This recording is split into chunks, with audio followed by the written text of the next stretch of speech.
Way si nyaattee gadheen yaa Haacaaluu goota haati deette. Bilisummaa sabaaf osoo hawwituu osoon argin akkamitti deemte.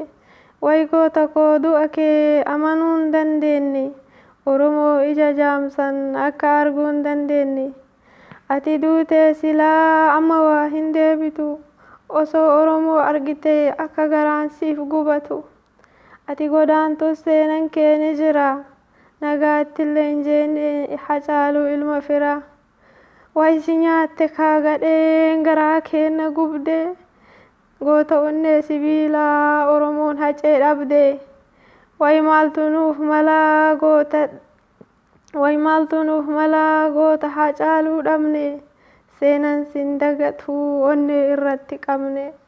Rabbumarraa dhufte Oromoo koo hacee haa sabbarru. Gumaa isaa baafachuuf hundaan haa qabsoofnu. Nagayaan boqadhu duuti karaa keenna. Hacee koo si dhabuun gubate garaan keenna. Qabsaa'aan ni kufaa qabsoon hin dhaabbatu. Oromoo wareegamtee seenaan sin dagatu. Qeerroo koo qeerransaa jabaadhaa hacee obsaa. Tokkummaan ol ka'aa gumaa isaa baasaa. Oromoo saba koo Rabbi isin haa jabeessu. Gootota hafan umrii nuuf haa dheeressu. Osoma gaddinuu mala haa malannu. Goota keenya hacee obsaan haa awwaallannu. Nagaa nuuf gaya obsinee amma kaanee haa falmannu. Gadhee goota keenya nyaattee qabnee haa fannifnu. Nagayatti Haacaaluu koo goota ilma sabaa. Way si nyaatte kaa gadheen sirratti hojjattee daba. Sabni kee siif boo'ee silaa kaateen argitu.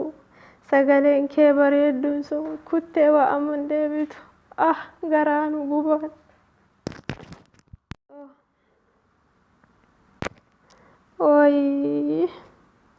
Way si nyaattee gadheen yaa Haacaaluu goota haati deette. Bilisummaa sabaaf osoo hawwituu osoon argin akkamitti deemte. Way goota koo du'a kee amanuu hin dandeenye. Oromoo ija jaamsan akka